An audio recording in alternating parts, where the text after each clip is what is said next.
Spitek görkezsek ne şu Ha. nemede türmelerde atsız yani yiten adamlar değil ya da. Ha. Bu arada ne bir ullokan iş alp parayalar oynuyor Türkmenistan tarafı hiç yani böyle nokta içine hem biliyor nokta. Şol demesi yiten yiten adamlar var da. Şolong spitek kemiğine şon taf bilse ben gerek olsa o kap vereyim. Sen kulağına demezsen ya da öğün demezsen. Yo onu iyi verip koydum öyle akşam İran o kapta yemedi okuyup biliyor mu? Orçu olun, İlipli olun. Tuğulum.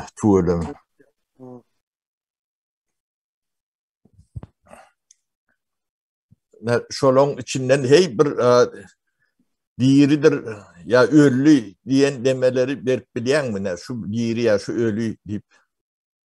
Biliyem adam aydan ölü oldu ölü değil oldu diyemedi. Ben avcı çukuru iyi verenlerine 3 yıl 10 gün ben şöyle yapaklandı. Şunu da bir yerde mal ölü zat deyip çıkardı. Hiç ilha var olmadı. Orada yemediğinde sonra üydekine neyse adamla havarı tuttu olat bir yerde iyinin var yerle Svidaniya var yerle ya üylerine hat geliyorlar. Karadı hem hocanın da ne? Sorry oğlum ayağım çağırım sorry. İyi bir havar var. Küçüler havar yok. Bir tane adam onun şeyle meni yoğul diye ayttılar içinde. O bizim allık ne aman yoğullu deyip biz iyi vatallık onu şu niyadif entek değirken allıkta aman ölü değilen demeni ödem yani onu bileşine diyen olmak mümkün bilem de yok. 2011'in orada ayında da şonu aman ben dişmen öğren gittim. Var. 2009 2009 2010 11 2012'de 2012'nin orada ayında ben aman ben dişmen öğren değil şahit şonu değil. Orada son kızapar orada aman şonu değil şonu. Vekilim değil şonu. Yani orada ama onu kendi ev yoğalttır. Ama sonra oturup bir merak şeyler ben birinci soram kara kim bilen oturdan doğru yadımda da benim şeyce orada mı bir muftat oturup bir merak onu orada tahir oldu. Seyit bay doğradım o da şeyle değil tahir oldu. Biliyat Allah doğradı. Burada iyi rakip yok oldu burada değil. Onu aman neydiğimde onu aman var dedi. Hayat kamera değil benim bir karşı kameramda dedi. Vekilim vardı. Sonra diyor 2012'de oradaydı. Thomas'ta sonra hava astı sonra. Bir yankı ispişer mi? İmen safara. O. Böyle kahta avunuk beni yani iyi verip koydu. Ben giyecek avet gözler. Tijoğan vereyim. Onu şeyde kendine iyi ver.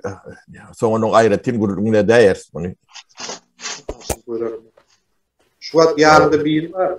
Bundan alıp gelip bir de benim bile oturan anlardı. Bir de yarında da şu an. Be. Salamlaşalı. Gel bir salamlaş. Bir de anlardı bile oturduk. Geçmen yarın. Karamam mı Yasin? Salam. Kovur musun? Canın sağ mı? Elhamdülillah. Tuğla. Geçinci yıllarda Türkmenistan'da türmelerde oturdum. Men 2002'de oturdum ondan yine boşap 2009'da yine bardım ta 2017 orası. 2017 etem. Yani gelen türmeye girer yer öden o İran'dan.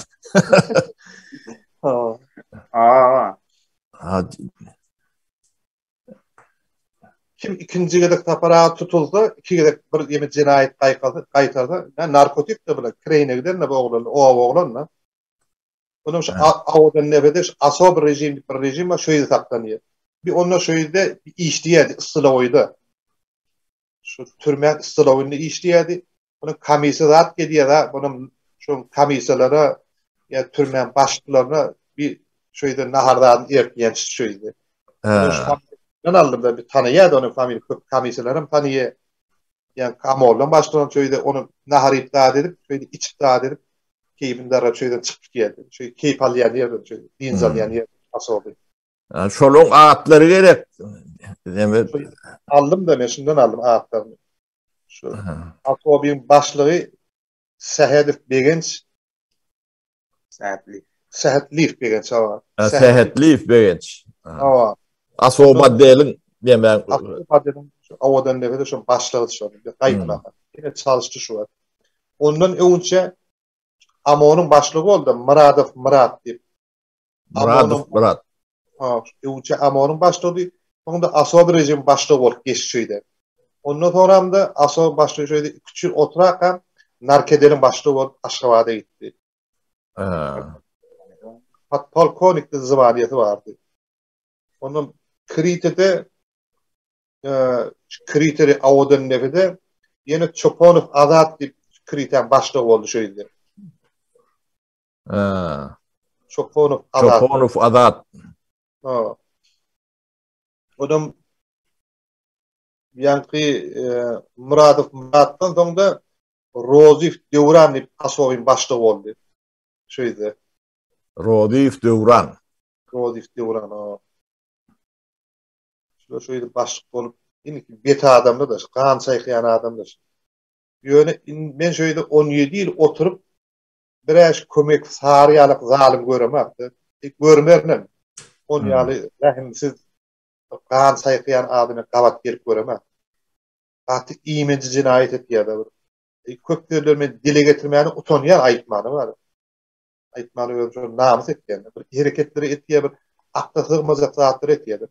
Bunun ikinin akşam ara hava ısı 7. bloktur. Yatayım da şeydi.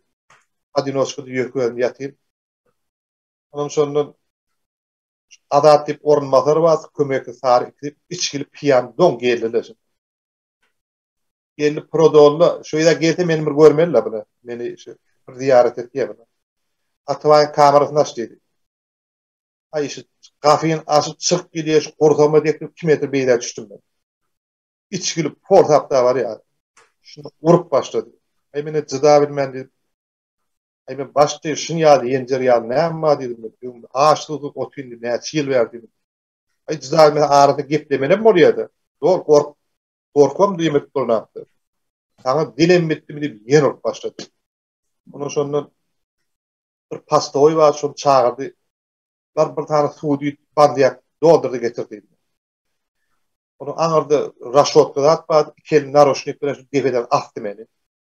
Onu 2 metre yük getirip ayağımdan kavet açtı yani. Yüklerenden. Kışın bunu yaktı yani. 3 gödek şunu kayıtladı şu tarih. Haramda. Türkmeden çıkardı şey. Baş ne yapacak böyle yani? Şimdi şunu başta şu beylekimde şunu yani 5 tane bandiyak atsak oluyor da şunu. Kendiye erkekliğine ayıracaktı. Ama baş beyitme o dendi etkiyen adamlar. Bir saat kavat gelen ha. Bana akıl öğretmedi yencip. Yani Huday tarafı şu vakt rahatsızdan yeme geldi. Kamite gelip çık gitti de şunu. Yoksa ben şöyle maibet diye şunu. Şu yemeğinden atsak oluyor da şunu. Ayağımda narışıklarım da. Hem bir adıma çıkıp turtuklu oluyor. Ay şeyli yalvarıyor. Başlık beyitme o dendi. Benim beytim maip oluyor. Yani erkekliğini alacak diye. Yani maip edecekti. Halkalap yüpler tayin etti.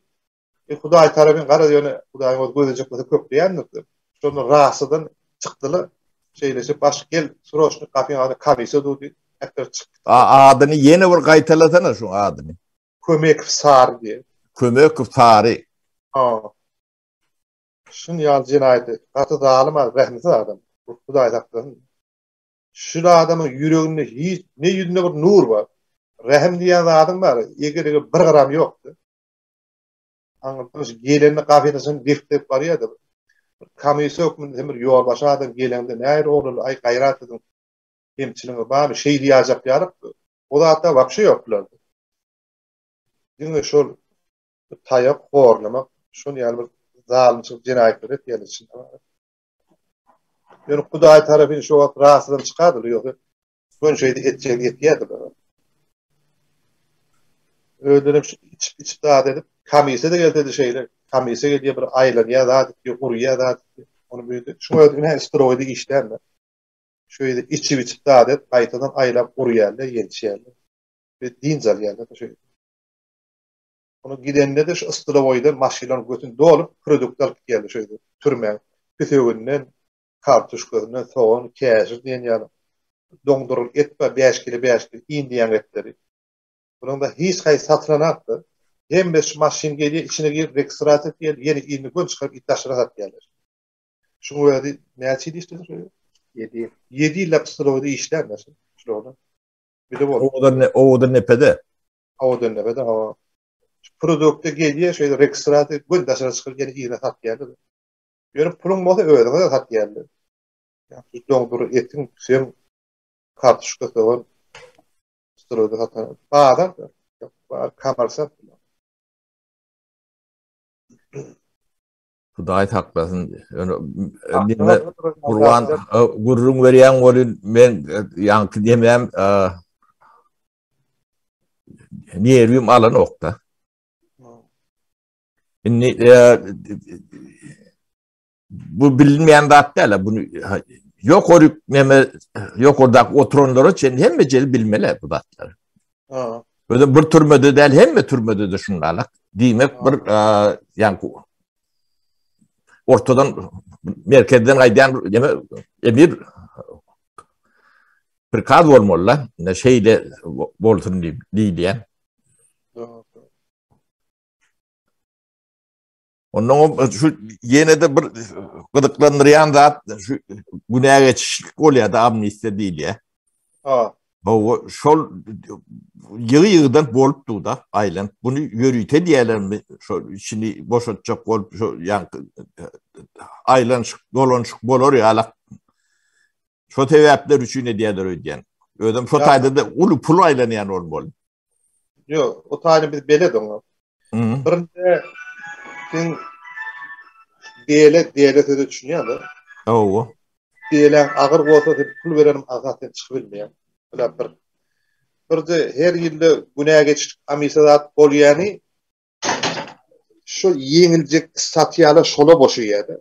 Mesela ogurlyk ýaly bir mesela ogurla künni ogurlapdyr ya birini bedir ya birini tokulcany ogurlapdyr. Ýeňilde şola boşatýar. Ola gerek ýokdy. Türmede yer ýokdy. Şoň üçin boşatyp bilekde ýene gelýär öwür. Indi sen diýelen agyr bolsa azat pul berenepden çykyp bilmeýär. Pul beren çykýan adam mümkin.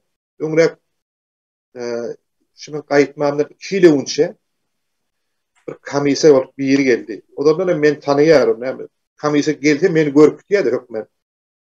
Türmäň içine kamise girdi, meni hökmen şu görkütmenler. Kabineti var, başkan kabineti ya priyomet diýen ýerler var. Böyle gepleşýärler. Akyllyga üýten beýder, öldürer, nämedir. Onun maňa diýip ýagdaýyň näil diýdi maňa. Men başga näme tarapdan diýýär. Men diýdi günäge geçtikler kamisan diýip üçünji adam men diýdi. Görýärmi pasiýany gelýär şeýle. Ýöne adım bilemem aýdyna. Ben diýdi $200,000 bersem diýdi, günäge geçtikler seni goşaýyn diýdi. Men 10 ýaly ýagdaý ýok, $200,000. $20,000 diýsem men berbilmeýän diýdi. Ýagdaý ýok. Onun bir doğanımda adı kuatlardan gelýär ýylda bir. Gelenden bir $300 şuna çykdyzy bolýar. Ara diýip men hem görmek üçin gelýär, hem bir iýi bir howar bolmady gelip geldi. Her gelende $300, gaty $500. Bu da bir tekli doğan bolmasa her gaýdy bir $20, 10 yığınam akaşyny ýaly men aňlady diýip. 10 ýaly ýagdaý ýok men. 50 tahvillerdiňmi diýdi. Hem 50 berbilmeýär diýdi. Jaýyň adı ýok, jaýym bar. Şol satdy beren näme diýdi. Baryp ýene diýdi eýlenem diýdi. Öňe 2000 arasynda galyny diýdi. 100%'ini goşaýyn diýdi. Men jaýym diýip satdym diýdi. Hojulum çağıly men diýip ýaşaman diýdi. Ay ýaşlyň öýünde bolar diýdi men. Jaýym satdy diýdim men edibiljekler diýdim. $50,000 bersen diýsen goşaýyn diýdi. Şunlar ýalandyr. Meni pul berden etýärdi. Etmeýärim diýdi. Diyecek böyle hem medaçını yasıyordu pulla. Kän maňa diýdi. Öz aramyzda men 100%'den çykaryp bereyim. Men elimde diýsen bir beýlerde hakym diýip. Ben inistran seni bana çıkarmak yemin düşüyor diye. Yani ona da men diýdim şöyle. Men diýelem prezidentin elinde diýdim men. Şonu şonu çözülýär diýdim. Yemämdi agyr diýelem zat. Şonu tapdan diýdim men dedi. Indiki zady günäge goşup berýän hiç garaýyn. 30-20 eurundan berdi. Galanyn diýişi gitjek gawadynda diýdi. Aşgabatda bir ýerde men şonu alýan dedim size geçirýän. Ama oňarmak ýagdaý ýok. Öýler hödürlýär şeňe.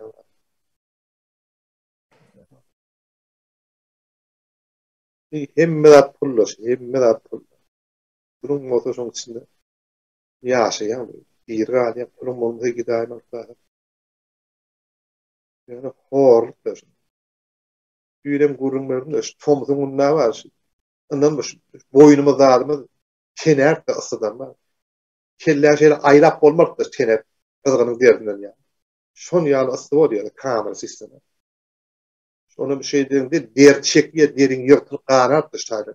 Yemeğinde hem mi olur şon ya? Şon yani ısı var ya. Yo o da nepe o gumun için ne o tay kızanında ta minus 50 da 60 da oluyor. Şägil bir şeyde. Şägil orta arasam ben o tayları bilýän. Hava açar, hava yeter içinde. Hudaý haklasın. Hudaý haklasın.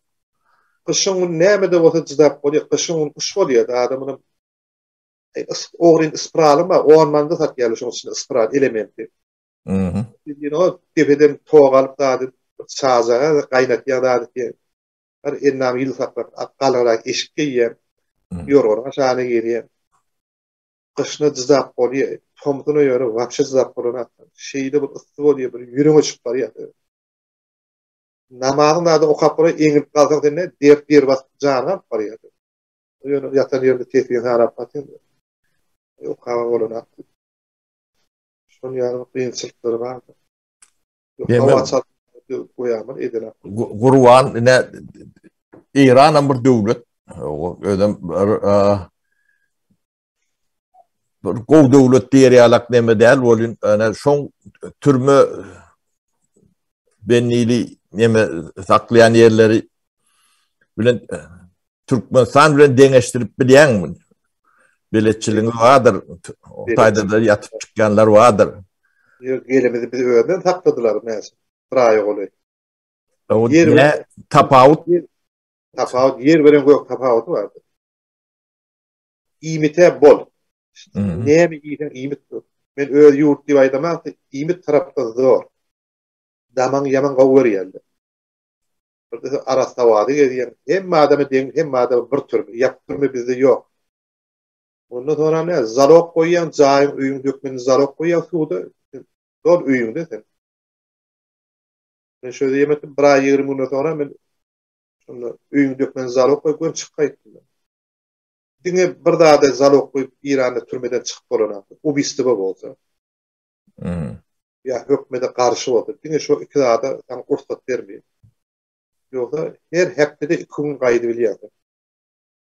Penjeme cımga diýär. Penjeme nimet diýär? Cuma namaz var. Kim namaz okuýanmasa ispesek ýaly. Onu böyle avtobus var. Penjeme bolýan alyp gaýtdy, üýüň gatyna düşýär, öz raýonunda. Cuma namaz taýýar, adat diýär. Akşam saat 11-den bardan bolýar. Maşyna bar ýa geriye. Hiç problemi ýok o tarap. Şahsiýetine degme, namasyna degme ýaly, ýani Türkmenistandagy ýaly ýagdaýlar bolýarmy? Yok, bir yerde o da yok. Bu da şu gerek o da. Bir yerde kanun var. Fıstoğdan bir yerde katı korkuyorlar. Ardet diyen kamise var. Kamise sen kavu dinleye bir yerde. Kavu dinleye sen. Ardını getirip oluyor. Haysına gidip oluyor. Mertven, petelik daha onu yadat etmeyelim. Dünyanın katı selçen yerinde var. Türkmenistan'daki alıp türmü dünyanın hiçbir yerinde de yok bu kandiyanda. Yok. Şulon türmü nemesi IŞİD var. IŞİD deyip DAEŞ diyorlar. IŞİD deyip o terör grubu var. Devlet, İslam devletinin grubu öğrenmeli. Şulon türmeleri var da. Şu Türkmen'in kıyalak değerliydiler de. Şondan çıkan adam bilen bir gürleşik gördüm ben. Ha. No, Ne sen gurrun veriyenle bilen yani kim deneştirip görüyenle. hiç kavat gelmez. Hiç sizden kavat gelmez. Ama Türkiye'de ne türmeler ervet değil de onun adamın şahsiyetine değilen yeri yoktur. Ege. Şu Türklü de bat bir yatamızda şöyle. Şu Türklerden sonra artık da tayin türmesi ne elde eder? Birinci zaten hukukun diye kimse daha dil taraftan kendi alar veriyor. Kimse masarlar, gülüp üstüne oynar. Ulukan adam öylerde bolup verin. Damakla attığını, şoğurlaşını yiyin yani. Kamera sistemi. Türmede sen yatığın tutuyordu olsa, ne de olsa sen adam, sen hayvan ne aradan? Mesela kışın onu bir peştat yemedik bir mümkünsüz duramıyor. Yıllık ya tomzun onu adam arkayarak yatar yalıp bir mümkünsüz duramıyor. Öğretmeni kansiner olmuyor bilgiler. Şu bizim türmüne hem yerine kansiner şunu peş hem de var da hiç hor o taraftan yok. Damagam gawy. Günlük ortaşa palon da adam beri bu bir meske ya ondan sonra penirin kurmağı yımırttı. Akşam şu otuna den miwarını beri yemen berdi yaptım ben bilýän berin ýa. Damak tarafına zor be. O tarafına söz yok. Ama o seret yani. Öýdüňe şu pulun güýji beren. Diyeme kurwan ine kimden bir belli yaşa yeten adamlar da dünýä nähilekdigini o ada kendi bilýäs. O köp yaşanymyz üçin olmagy mümkin. Olun ýöne türme nemesinde sisteminde şolor ýalak ne şu atky Türkmenistan naky ýalak şertleri gurnomaň öýdi Türkmenistan'da edilecek cinayetlerin ceminden ağır cinayet de. Ha. Onun şuların bulun adı hukuk koruyucu organlar ya kurumalar değil ya da. Ha. Yani şu türmen şeyle bolması hukukun düğünün yokluğunun en ilkinci yani görkövüsse düğünün yok değil mi de şular yalak deme türme sistemi adam öldürenen bolsa o sen atu cezası yok bolsa ol yaşamadı yani sen kan takıtını kesersin deme dersin yani on mertebesini depelemek diyen zat katı ayrılırsa Men Balnesya'da ýatykam 2008-nji ýylda şu Balnesya'da şu Margaret'si ýatykam. Şonda bir yaraman Abdüşkürden geldi. Daşa bolýardy. Onun bir gümür ýamry da oturup horlanyp zordan ýani geldi. Pahyr ýogurdy türme içinde. Onun näme dedim awdanda ýeme Abdüşkürň ýagdaý dedim. Aňar dedim awdan näheden gawurdy ýöne gülli ýaky. Onun dedi Türkmenistan'ın içinde dedi hiçbir türmen ervetli Abdüşkür'e yetmez dedi. O ne ayıl deyip sonra veremdi. Onun dedi 7'den 11'den dik Türk geçmeli. Onun ben güldüm. Ay ne yaptın? Bir aklı girmeyecek zat diyen dedim ben. Bir yatmadan oturmadan bolacak mı dedim de. Hakiki şöyle bolyan zat. 7'de padyon veriyerle dedi. Onun dedi yarım saat sonra dik duruyor. Yarım saat şöyle değil zaftıra gitmeyene. O da buğdayı da zaftıra kıya ya. 3-5 saat yani. Şu buğdayı yiyen yarım saat sonra oturmana hakkında. Yeni ebette yeni yarım saat oturuyor. Akşam uğruna yarım saat 11'e dik durup geçerdim. Yani birin daha karalık gitmeli. Ne acırsızdı da? Köğren bolup oturursun dedi. Şonu hakikatte ben inanmazak oldum ben. Men bir tührek oldu deyip inanmazak oldum. İnanmadım. Onu öğrendim barıp şöyle sonra ben iyi birini göz getirdim. Hakikaten de şu anarda şu dişi alıp dişinden artmışmıştı. 7'den 11'e demiş birin daha yönü üzülüp gidiyordu. Adam oturmadan rahat etmeden ıskın yoktu seninle. Yarar yalı ıskın yoktu. Bir gün ne, 2 gün ne, 6. gün ne. Baniyada akiden ne var? İşini çıkarmayan kaptanı duydu. Davay. Baktım dubinki veren uruktadı. Üstüm köpük etmedi düşmeyene bay veren attı. Deyip ip verip alıp yok bariyarı da. Üstünü yıkıcı verip men şöyle boldum. Bir gerek arkaya fot şerim bileme attı. Üyümüzü sağını gördüm mi? Taşırdı mesela kelle şampu derdi mi? Ne meğer bütün şey düştü. Enna öğretti çıktı ayıttı. May veren aklına düşmeye. Eşin geyik giymeye urup başlayalım. Tabii. Geyişin. Bir düşeyim mi enna şey derler. Adam arasalanacak. Eğer sana pakoyu verseler. Enna sağın ne yani yeri yok. Diyme şöyle avoduna fot şerim bileme attı. Alıp yok var yani. Şeyde bir işgärleri erbet bildiler yani. Diýipdir. Şimdi kamera gelýär urup gaýtýar. Öyle üçüncü sahajy da şu kriteti. Hafta şükürdü. Aşağı sizo üçüncü sahajy. Şu kritet şu. Şimdi bariya kamera ýeňirräk urýar ýöne gelişin kamera gelýär urup gaýtýar. Kamerada giýle hiç zat ýok. Ýa içine giýipdir. Bazardan alyp durlar. Ütgüç zadyny ýok ýa-da. Böyle hiç zat goýanatdy. Bolaya bir ruska bolýar, bir depter bolýar. Ya ýerde bir ýyldan sonra bir täze bir giyinmedik turist bolýar, bir maýka bolýar. Nasıl jurat bolýar. Gelýärçän ýok. Bany açykdyň zadyny tutardy. Böyle alyp gitýär. Hiç zadyny goýarak. Şu içinde işleyen yankı gardiyan diýerdiler yani Türkiye'de Türkmenistan'da şu bekçi netakçı demeler var. Olur kimler niren adamlar işte. Olun öğlerini alıp barışına eyle. İşgärler mi? O gödökçü ne? Ya sallat mı olur?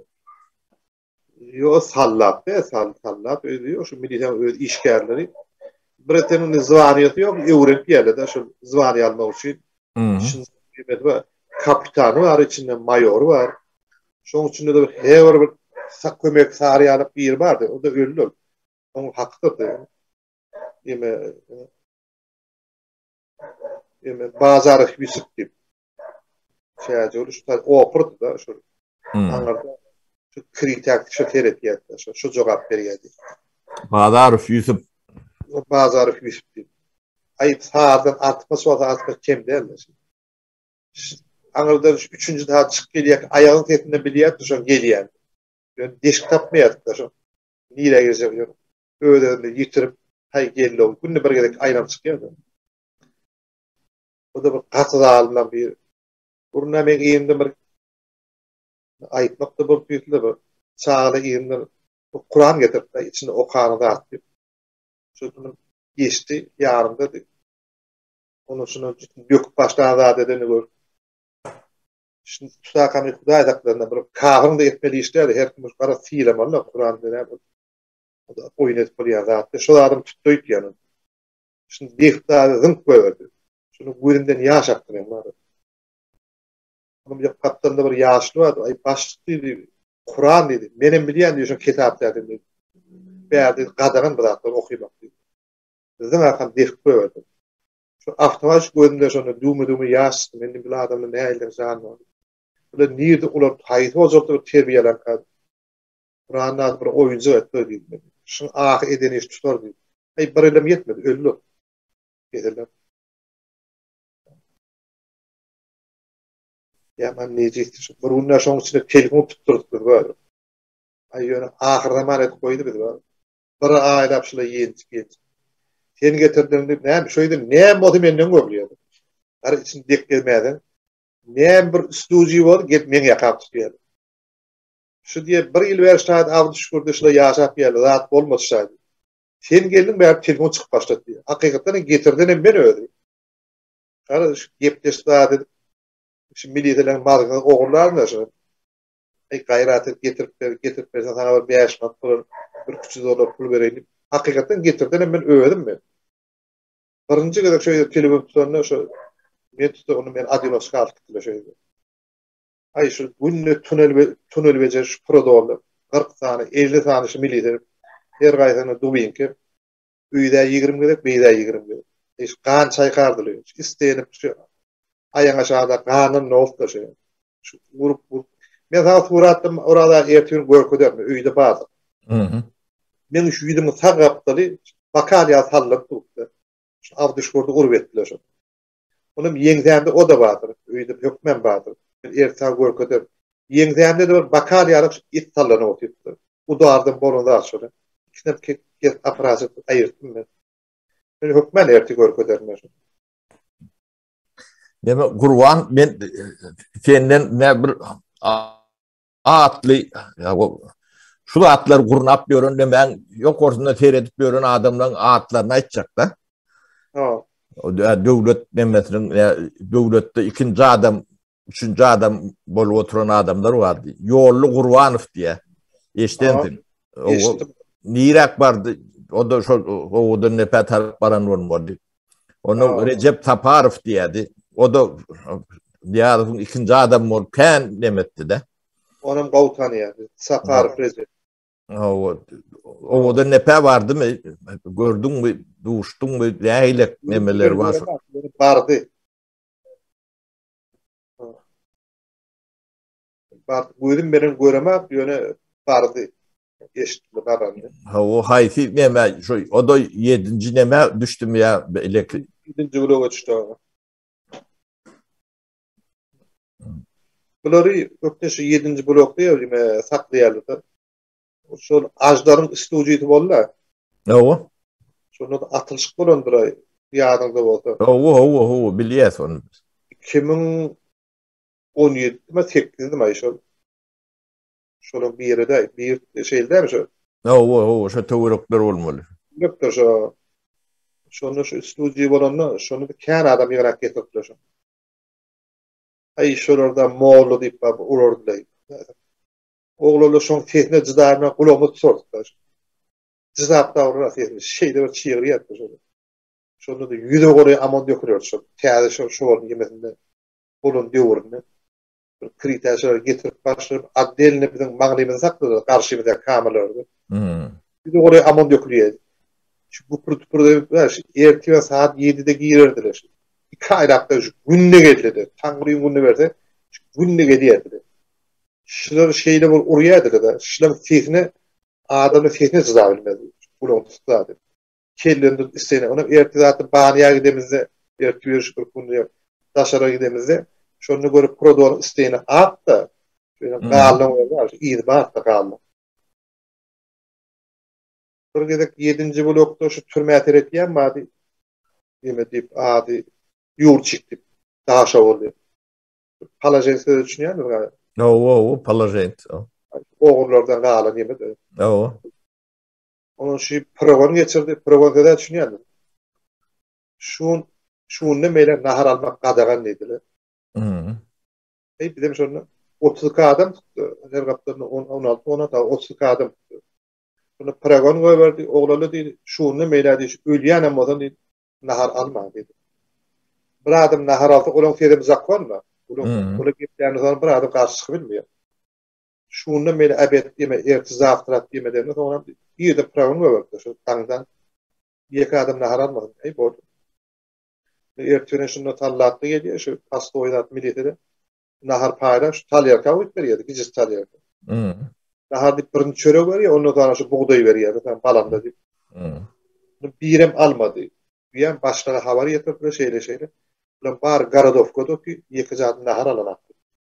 Toplanıp da şunu. Ay şuna çörek geldiler şu çoluk. Buna amorlara havar verdi. Amor geldi. Ebetten tamam. Ertivereni biz almadık. Ebette de almadık. Saat 3-4 teori 5 amorlu geldi. 20'den ağır 30 olayı var. Ay şimdi mi urk başlasın. Şu yurcuk kakırlar yaman erve durdular. Onun şu naharı kapıyanı koyulduğu da tariherde. Kapıyan arka tarafında. Şunun yeri döküp şimdi yeri 2 yaşalar yaladı bir de. Camın içinde it yani şu nahar değil, yeri dökecek.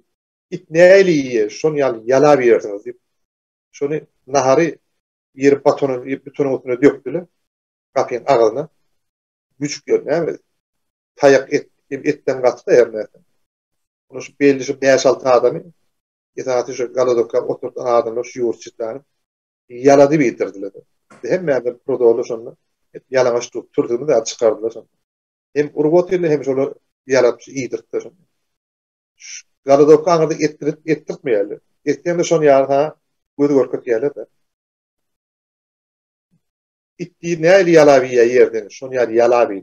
vurup ne var? Adı mecbur oluyor düzda bilmeden. Yatıp bir de çöktü, yaladım idirtti şuna. Atan garda tutacak onu. Yani hiç bir mümkünçülük vermeýär sana bir arz etmeýär, garadowka tutmaýar. Ola gaýdym hedil etýär. Sen garadowka tutsan, arz etsen adetem, ona eli gelýär aýda hedil etýär. Öňkden de öter urmalary gahary güjürge. Şol ýaly. Haýdy bir zat aýtsak, aýtmana sen ýyllap da görünmesen oturana aplan. Şu yadına düşeni gururun beriver deme halk bunu bilmeli, dünya da bilmeli. Bilmeyen buların bilmeli. Ne adamdan aatları katı mühimdir. Yine de oturun fikirlerinin yankı ne aşpedimizden var. O da burada por adamın aatlarını bilendir. Türme değişli adam bolsa daşında içinde demesi yok. Bu adamlar Türkmen cemiyetine gelecekte hiç gerek adamlar değil. Bunun hem becesini oğudun nepe bir 40 diyor ozor sağdak getirip bunun hem becesini şu tayda otlamalı. Orada Bu adamlar yeryüzünde yaşama nemeleri bolmalılarla. Bunlar yalak adamın yaşama hakkı yok. Sen ya otlamalı yakmalı ya bulan yancağı beldi arabada. Hayır, ozor odu yakar bunu. O şeyleri bilerken bulan yancağı beldi bulan. Bunlar yanmaz bir şey içinde. İçinde şonu ýaly gurrun bolýar, oğlar bakşa diýişler elimi boşadak daşyla bir elimi de giýse ýaktyp diýipdi oğlary bir-birini. Ha. Bir-birine degişýär de oğlar gara. Biraz yanjagym belde diýipdi oğlary şoňky ýaly. Yanjagym belde. Gaty almady. Adamlar nerden tap geldi? İşlerde rehem diýen zat ýok şu adamda. Eger bar. İgne ujýar rehem, ýüreg awymy, rahmetli. Bu vücudu ne yoşnaklar? Bunlar bilmedim o kadırları şu bir etraf garibrak yerleri ailen şeylik tapyalar mı ya da şu etkerlikte nemedikte sayliyalar mı bu cemiyetin yankı hapatının ya çöpünün muzurunun uyuşurlayan yeri yankı orgun idareleri şu oldu da. Şu gururun veriyen demeyenden şu çıkıyor da. Bunu yankı dünyanın yek görüyen yankı insanlığa karşı cinayet deyilen yağdaylar olur lan. İkinci Cahan Uruşu var. Onun Stalin'in konslagerleri var. Yani kulakları var. Şu taydakıdan yervet Türkmenistan'ın yağdayı. Onu yani şu altın asır diyem yani meme koyup durulur da perde koyup durulur. Şu altın asırın arkası şu oluyor da ne türbe. O ehli demeni yani türme diyen zat yani gelip geçip durun aylent durun çark da o Türkmenistan'ın 90% türmenin içinden geçip gitti. O yani türmede yatmadık ya giyirip çıkmadık maşkala yok. Onun son içinde bolyan zatlar maşkala da tedir var da. Onu çağlarım şu demede terörleniyordu. Onun yani Türkmen omurgosu zatsız görüyorsa taşında 2 milyondan uğrak Türkmen var da. Mertebeleri yok da. O samimet deyip bir söz vardır Türkmen nemede yani Türkmençe şu sözüm yok ettirler de yani adam verir yalak hem de zatları yalan yani öldürüp yalanla onu bu dünyada yaşap görmelerin bu türlü diğerlerin başka zat derler. O ellerinde de ne hüner var, ne kâr var, onun yörüte diyorlar da. Hem de zaten takat ne diliyor da. Sonra bu galanı ödü bolup gidiyendir. Ne kâr, hüner, alım bilim vermesen, o informasyondan, dünyadan ne bedip saklasan, yapıp ne şular yara adam çıkmalı. 2007 yılda bir yaşlı çocuklar geldi. Palnite getirdiler beni. Ben şu palnite sonra. İki yerine dövüktürle gipsli dağıtı geldi. Karat yaşın kulu olan yaşlının yanında yaşlı geliyordu. Böyle yaşlı olsa veren kavul attık şey. Benim 4-5 yaş kavul 60'tan geçen yaşlı. Anlağı diyordu. Talanlısı daha dedi bunu. Onun bana dedi çilim var mı dedi. Yok çilime yok. Ben çilimi kendi çekemem. Oralardan getirip verdim oturdu. Ne oldu yaşı? Yıkıldı mı? Yok dedi. Haramdağdan edeni işteydi ya. Eline yerini dövüktürle kurtları. Yaşı takkallı adam. 60'tan geçer. Ne oldu yaşı? Ayının dedi. Mene dedi doğrusu ketel boladın dermancı etken dedi. Triyeci etken dedi. Onun bir yerden aldım dedi. 100 gram dedi. O da dedi şeyleşip bulaşıp tuttula dedi. Tuttulu bollu var ne mi? Şimdi nereden aldın deyip bir yenci başladı dedi. Men dedi onu ayıttım dedi. O da karnaşın dedi. Aydadım gelir artık. Ayını kurtardı dedi. Elim iki yerine dövdüle dedi. Onu da ayıtmadım ben dedi. Ayıttım böyle karnaşım bana da ağrayma da o dedi. Ayıtmadım. Ayıcı da aynı dedi. Ayının ikinin akşamarı bunun yaşı geliyken diye kıydım alıp geliyor. Kıydım dedi 16 yaşında dedi. Birden de diye tül soraptı da kıydım diye iki tane kemben ağırdı. Füyret hallı diye içerik. Benim oturuşta oturayım diye. Sonra o cevap verdi. Hiç kıydım gördüm diye geri baktım ben diye. Kimden onun ayıtıyan mı diye. Ben diye tanamam diye. Bağlarda bir yerden tanış oldum sonuna aldım. Hiç kıydımı yakaladım yırttı diye. Gün yatırdı şöyle diye. Ayıtmandı utanıyan diye. Diyor, buna vakiyet diye. Şimdi diye ayıtmadan kıydığını hayat diye elle görecek diye. Şöyle diye boyun aldım diye. Böyle kıyılma rahat diyemem diye. Ne bileyim ben ayıdayım. Kol çıkayım diye. Bu da karnaşın diye. Şunu diye ayıttın diyerden adam. Onu getirdi. Kıyım şey gördüler diye. Zat bilmeği için adam namını da elle giriyordu da. Bunun için bu adamlar ne baha verecek? Niye de marda olan da attın? Yok, çağcıldı. Çağcıldı. Ha, çağcıldı olan. Ben arkadaşı ballihde bile yapmış yaşları. Altın orat yaşlı sakkalım var. Bir kuşun yaşa sakkalım tiyirdir ya yaşlı kim olsa sakkal koydurmuyor içinde. Uğur tiyir ya. Ağlak bir ay ben yoğurdunu tort bir ya. Hey dedi men meselen işte derman etken yarım yok adım yok. 2-3 keselim var adım var. Uğur ağrım var. Ömür gibi öğür yemeğimi diyor. Söyle etken adım derdik.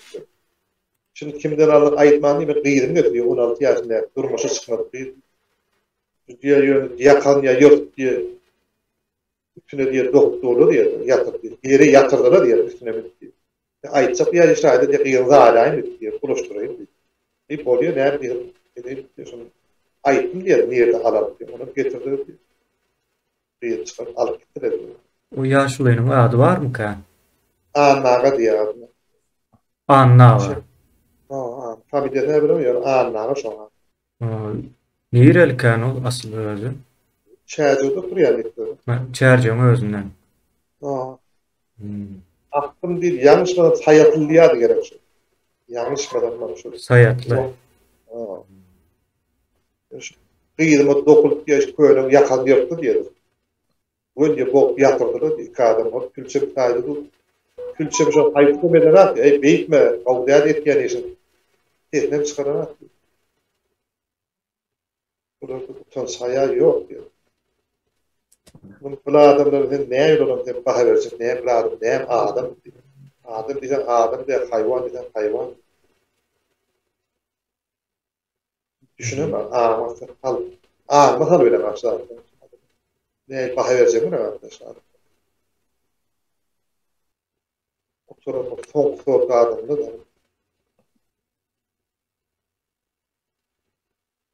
durmuşa çıkmadı. Bir başına onu ne mi günahı etti? Karkas ettirdi. Ne mi onun dahili var şunu getirip şunu bir şey bilir yazdı. Ne mi de otur şu yurdun adam. Öz namıdın aşağı.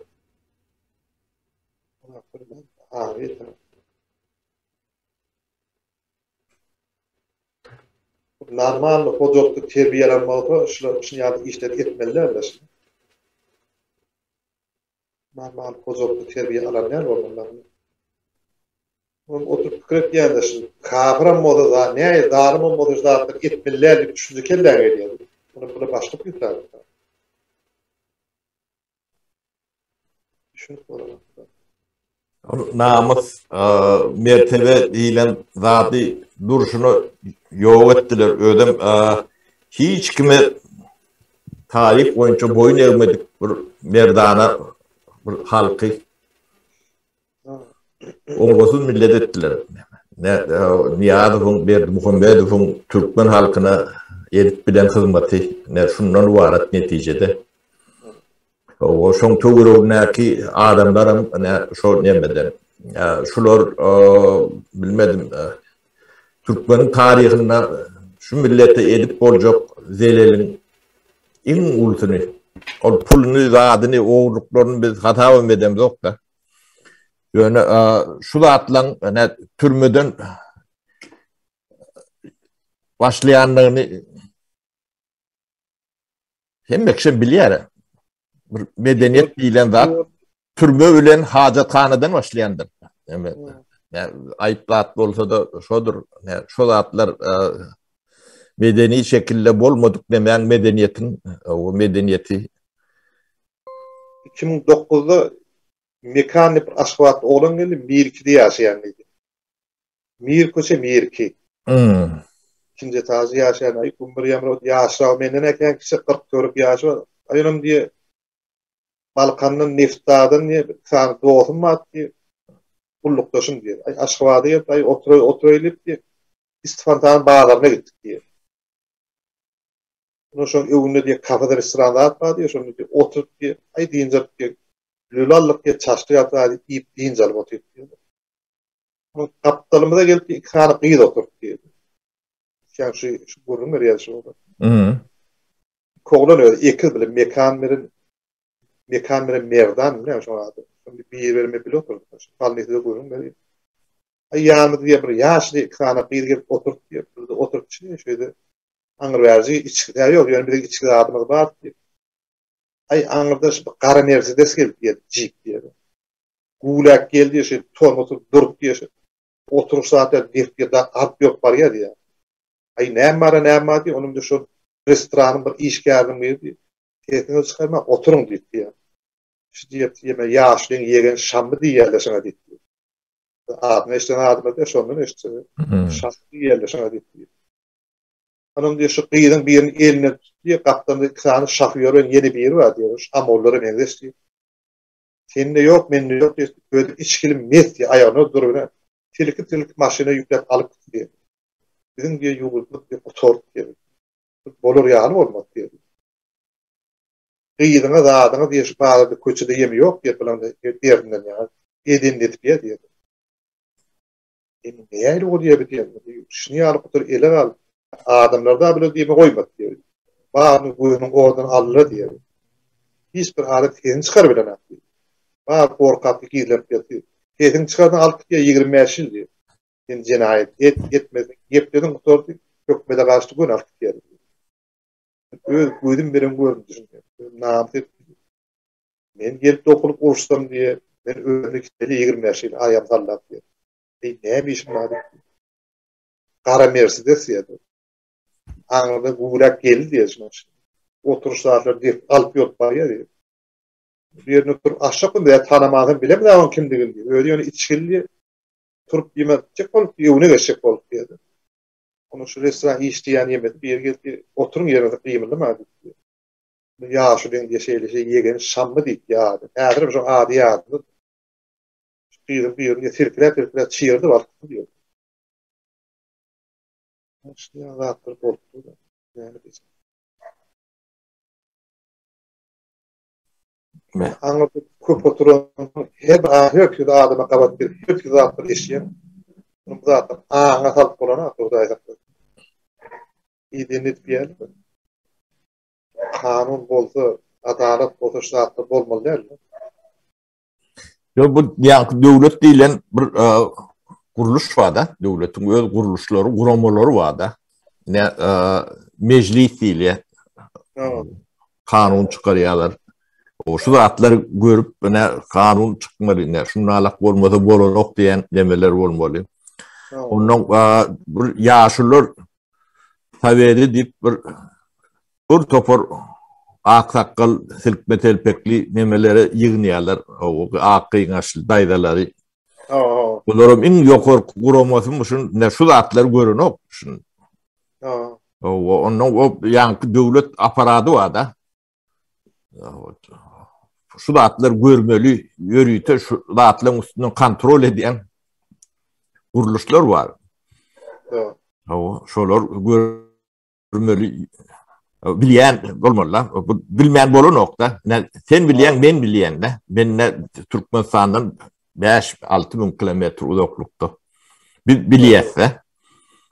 Onun içinde sen şu zatları seyretmeli ileyen adamlar ne hemçük bilen o. Sonra üstüne sonra odur. Onun demesi öyle erkine oynamayanlarını yurdu bir gelmişek adamlar idare diyenli örneğinde. On idare diyeninin öyle katı büyüklük, katı deme olmalı. Bu tüylük üç köşk olmalı. Yine Kazakistan'da olayan da atları eşlensin. Televizyonda görünsün. Nazarbayev çıkıp Gürlöt'te ilkülüğe gitti. Gerçi vaktan veri yok. Düğün çıktı. Düğün mu çıktı da. İnni şu yani Feridaşani meyletinler buradan karşılığına ettirilen ödemesi derler. Hareket yanlış da. Yani bizim tanıyan Nazarbayev çıkacak orada bir vaat çıkmalı. O çıkayanla da beyle çıkmalı. Onu buradan karşılığına yankıyan anağın kıydı var da ait nemettin ha. Onu da sen şeydip çıkış et bolmasa da ne şunu alak. Dipmenin obrazını aydiyanla. O başka da at bolma mümkün. O can tövdesi, kelle tövdesi olma mümkün. Yine şolor yalak o Kazakistan küçük devletim derler. 30 yılan devletin başı 32 yıl doğru hadaplandı.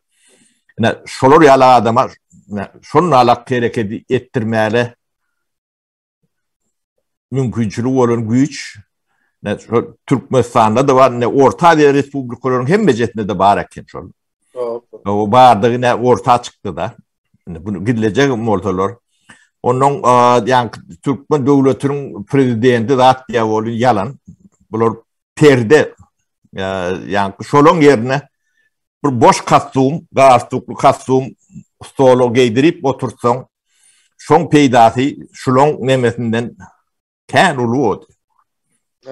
Şu vazifeler bolmadık olan ortalar şolun ödü yok olan da hakkın ödüğünü kurdu ilenine de yani türmölündeki alak yağda vurmaz. Ben fikrim bilem yok. Ben kan oylanıp koruyanlar. Ne aylık bile oluyor. Anırtına bir gelmişek yani ödüm perden anırtına olur görünen oklar. Yani siz Pramidol dedin değil mi dermanın adı? Pramadol. Şu Pramadol'un satılyanını biliyorsunuz, şu tövdesinin ulluğunu, neşe oturanını biliyorsunuz da. Yani şunu bağların içine sokyanı bilen yok da. Benim için başka da at derler Pramadol. Şunu ediyen adamlar var da. Onu yani sakna çıkan ok olur. O bir yerde vazifede var deyip yemedilen yerim yok olma mümkün. Bolsa da bir şertli, uslovlu burada atlar vardır. Türkmenistan'ı şoruyalak nebe yürüdüler de bu ödüm demesem vıyvıskası yani perdesi altın asır. O Türkmen'in altın asırı ne şeylere bol bol. O bir topor lolini ekrana çıkarıyorlar. O lolin erkek formatamken, ulkoçu formatamken ne şolor yani aydım saat çalıp o yani halkın neme diyorlardı. Yani Türkmenistan'ın yağdığı şolor yağlak kurban. Kurban bu yağdattık seni o ştayda şuun cemlali erkire. O diyor namaz vaktin koruylap geliyor. O tenem o biz namazına neme delil vermeli. O diyor tapırağı beğendim.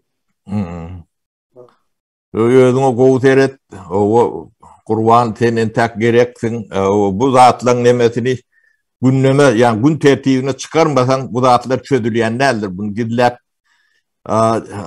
haklap düzeltip bolanok da. Ine milyonlar nämen organ işgärlerine hem bir gadaply şeýle nemem da. Sebäbi bular 100 000'den geçen tany var da. Nujeli şunun içinde bir adam yalak biri çıkıp yani şu zatları olur içinden biliyor da bu zatları. Bağdığını dile getiren ok, gündeme getiren oklarda. O yanlışı var demeden oklar bu zatları kaytam yok deyip soror yalak deme diyorlar da.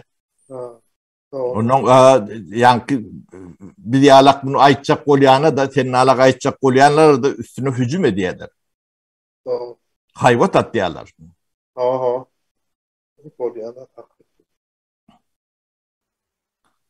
Onu ştayda cemlali Kurban. Bolýa, Gurbana ertir ýene şu wagtlarda görüşýäs. Orada 9 ýar, 10 ýar. Awa. Iş wagt diyor wagta. Awa. Doğru sağlığın, Kurban'a.